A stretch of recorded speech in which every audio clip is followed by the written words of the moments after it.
Welcome to our conversation with President Al Bloom. I'm Kevin Quigley of the class of 1974. Can you hear me okay?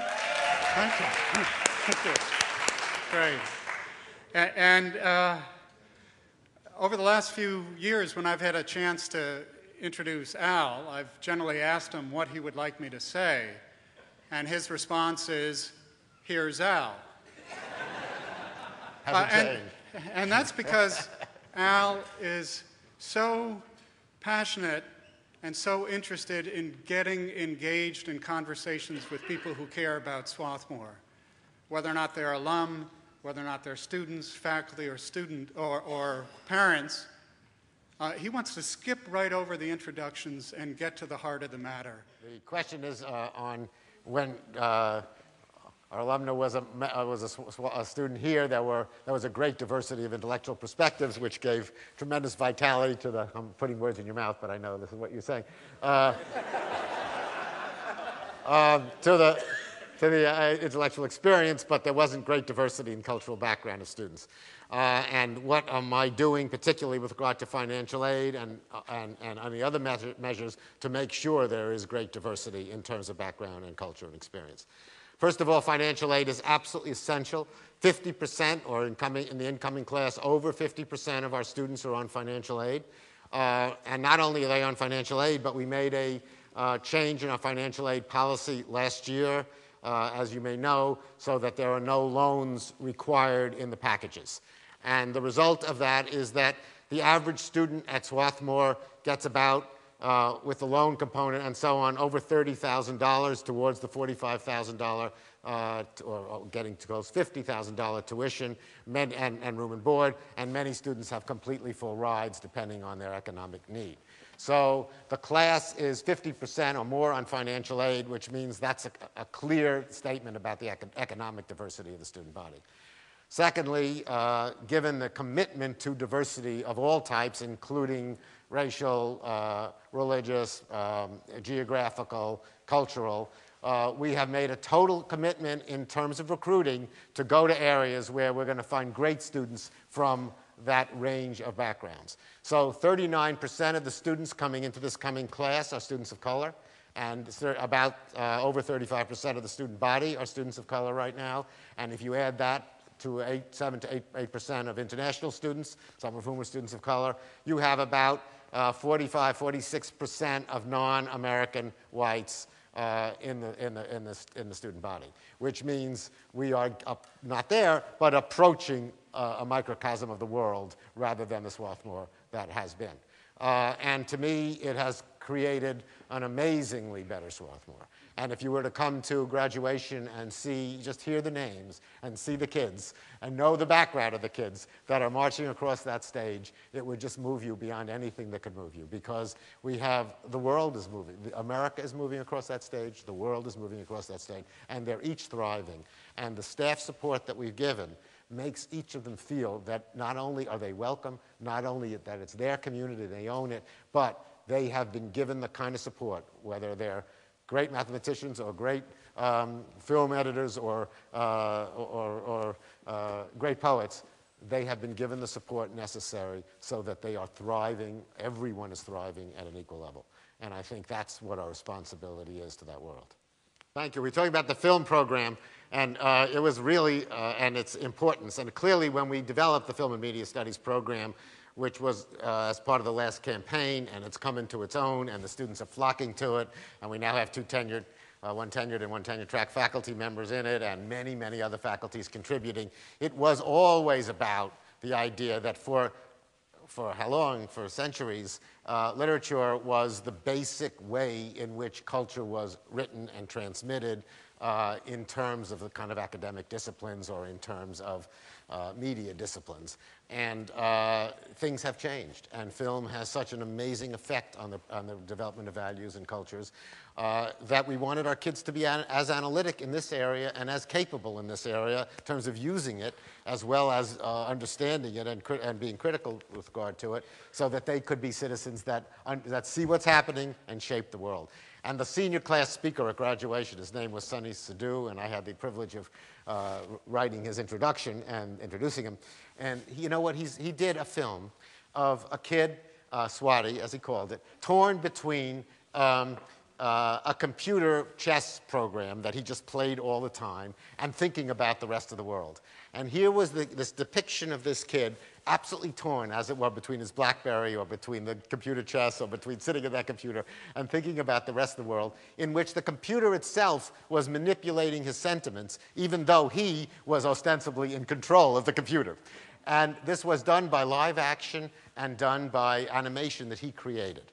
He's going on to film school, of course, and he's going to be a great film person. And, but the idea of capturing that complexity, that division of attention and concern in the modern world between engagement in technology and engagement in thinking about other things and using technology but not being controlled by it. I mean, how do you capture that in a book? In the way that you could capture it by creating the film that he spent over a year doing. And I mean, if you ever need, you don't, it's wonderful what you said, but if you ever need evidence, you just take one of those films and you realize the creativity that these kids are disciplining and growing through that program. So this is a very complicated and amazingly important question. Gentleman saying that when he was a student, there was considerable resistance by the administration to starting anthropology as a discipline, saying that we already are effectively teaching the habits of mind, the habits of thought, the cognitive decision processes that are necessary for a full life, so what do we need anthropology for? And let me comment on that part first, and I think it'll get to the later part. I do really believe that one can divide certain kinds of conceptual processes from content. And there are abilities to categorize, there are abilities to synthesize, there are abilities to write logically and think logically. But those abilities extracted from content get you only so far. And when you apply, we're talking about music, when you actually see those processes within music, in terms of human aesthetics, in terms of the human beauty, in terms of parsimony of beauty, in terms of the way people are moved by sound, in terms of a different sense of what beauty entails, in terms of the complexity of music. If you look at anthropology and you see those same structures involved in the analysis of what creates care in a community, of how you actually bring about wisdom rather than just skill, if you don't take those eviscerated skills and apply them within content matters, you don't develop a full sense of perspective that allows you to approach the world in ways that will give you a fuller lens for understanding reality.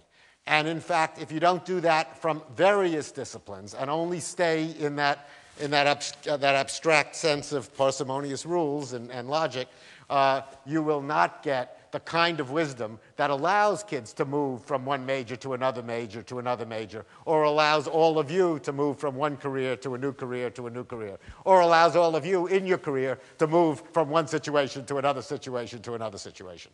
And so you know, on one level, you've got to have these disciplines. This is a related question to yours in terms of why do you need all of this? Why don't we just cut back and find the essence of Swarthmore? Well, the essence of Swarthmore can't be defined without a breadth that corresponds to the world of knowledge today.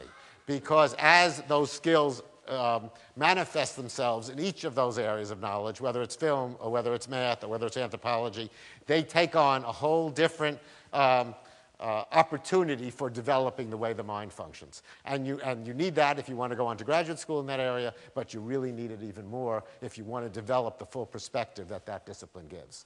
And so if we want to create kids who are ready for as complex world as we have now, you've got to have those skills embodied in disciplines, a full representation of that discipline as a coherent unit, and a kid that has really grasped that representation and done it in several areas. So to me, that's why we needed anthropology, and that's why we need film studies, and that's why we need Arabic.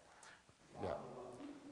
How do you deal with 3 students in a major? There are no majors. I don't think there are any majors with 3 students. If we don't allow any classes for fewer than 5 people, and what we do is, if there are very few kids in a major, and there are some majors particularly in the languages, in the upper level languages where there are very few kids. But there are no departments where there are very few kids at all. And I'll tell you how we make sure that's not the case. That is, let's say you had very few kids majoring in French literature, given the student body we have. But you don't have very few kids taking French courses. You have a huge number of kids taking French courses, both the language and the literature and the art and civilization. So if you look at those places where there are few majors, and there are only very few of them, you don't find that that department is not incredibly relevant to a Swarthmore education.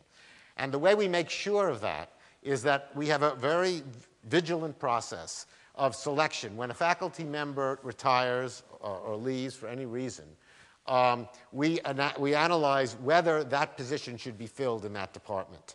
And we look at the representation of faculty per students across the curriculum.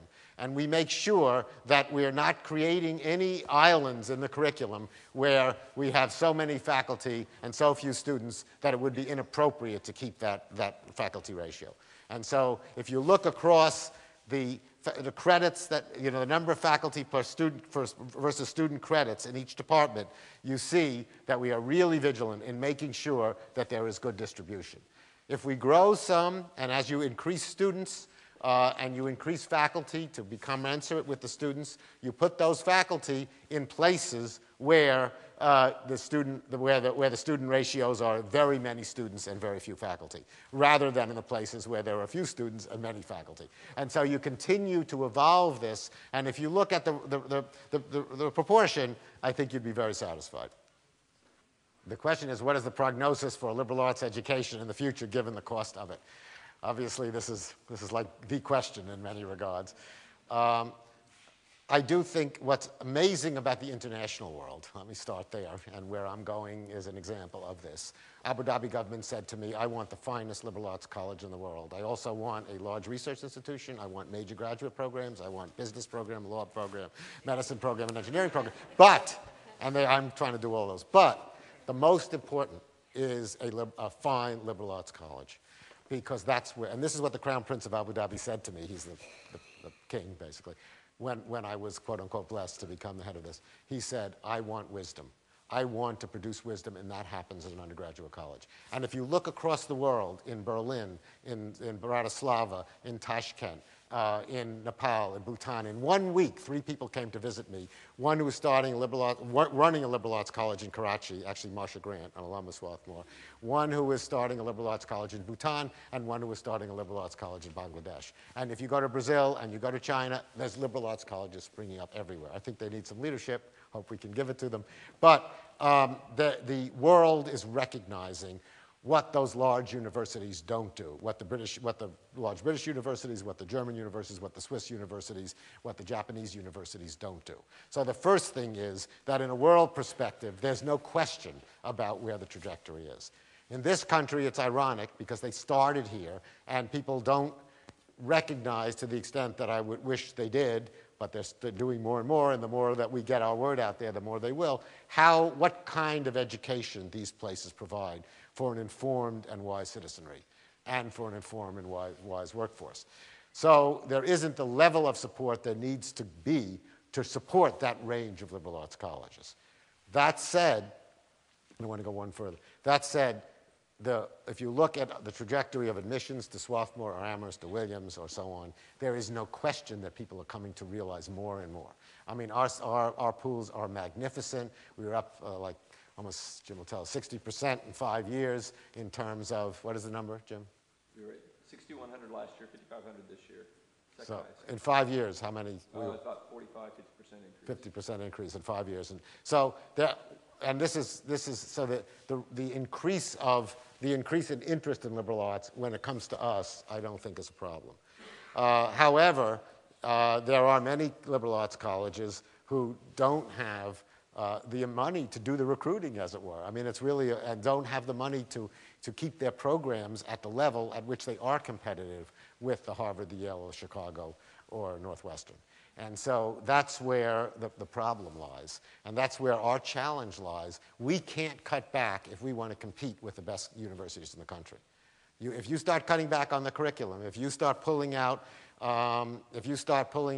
programs, if you start pulling out financial aid and have less wonderful students, you will have less wonderful faculty, and then there is no reason for kids to come here as compared to the large universities. And so you have to have the money, and unless that money is there, you're not going to be able to compete.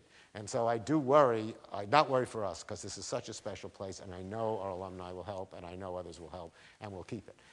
But it is a problem for liberal arts in the country, and they have to remain competitive. I do want to mention another thing that I don't usually mention with as much emphasis in these meetings, is the financial situation of the college right now. We are facing a serious financial situation of concern. Basically, the endowment is down 30%, and as you know, the budget is very highly dependent on the endowment. 60% of the budget is paid for by the endowment. So that is a really remarkably important issue. We have pulled back as much as we could this year, and we're pulling back as much as we can in next year's budget without, we think, sacrificing aspects of excellence of the program.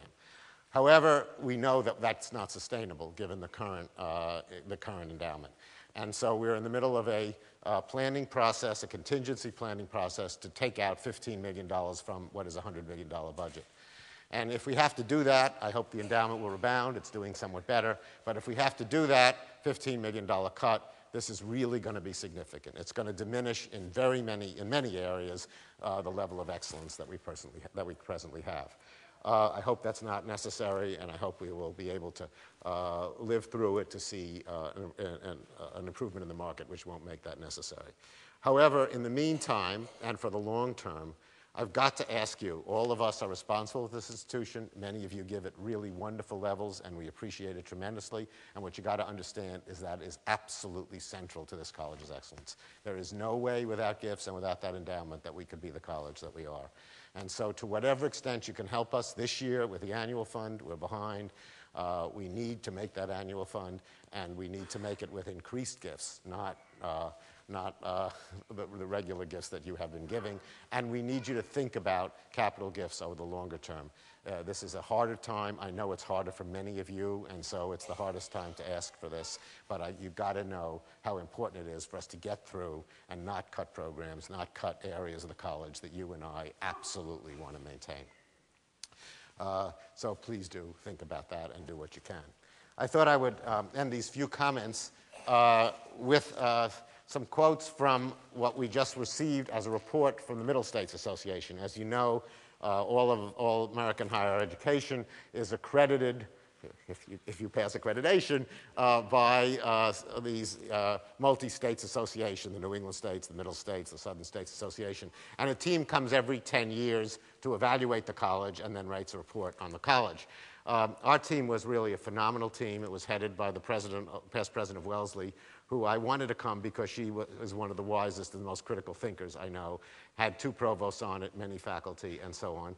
And it's always a time of self-evaluation first, and then hope that they see the college the way you do, or even better than you do. I wanted to read just a few paragraphs from that report. From our brief but intense encounter with a sizable cross-section of the Swarthmore community, and from a careful assessment of the self-study and ancillary documents, we emerged with a strong impression that the college is, as it represents itself, exceptional, distinctive, even extraordinary in many respects. We found nothing to gainsay the college's self-portrait as an ambitious and engaged community of learners dedicated to independent, rigorous, and creative thought, and to the production and application of knowledge to advance the cause of justice from the classroom to the campus, to the community, to the world. We found a college that is excellent in every respect, in the quality of its faculty and its students, in the dedication of its staff, the sophistication of its administration, the leadership of its president, the successes of its alumni and alumni, and the wisdom of its board.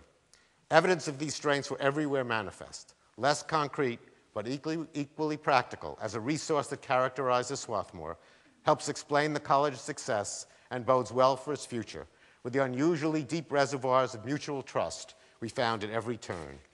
In virtually every encounter, we heard spontaneous expressions of faith in the good intentions of others, and witnessed a willingness to be unguarded or vulnerable with one another, an appreciation of mutually interdependent relations, a preference for cooperation over competition, and an interaction style that naturally and gently smoothed incipient conflict before it became awkward or tense. Like the financial wealth that buffers the college from economic perturbations, this relational trust buys Swarthmoreans the time they need to deliberate thoughtfully and conscientiously, not by applying abstract rules or forcing hasty compromises, but by knowing the rightness of their actions, by the integrity of the discernment process from which those actions spring. I do think that in addition to the intellectual rigor and the ethical commitment of the school, and there is this sense of trust, sense of wanting to and inclination to listen to others and find common ground, and that there is no better breeding ground for leaders of a more cooperative and peaceful world. And I know that is very much because of the tradition that our alumni bring to the college and bring to the world, and I know it will stay in place for the centuries that Swarthmore continues to lead in American education. So you are just terrific. I love talking to you. If I come back to reunions, I'm going to miss the questions.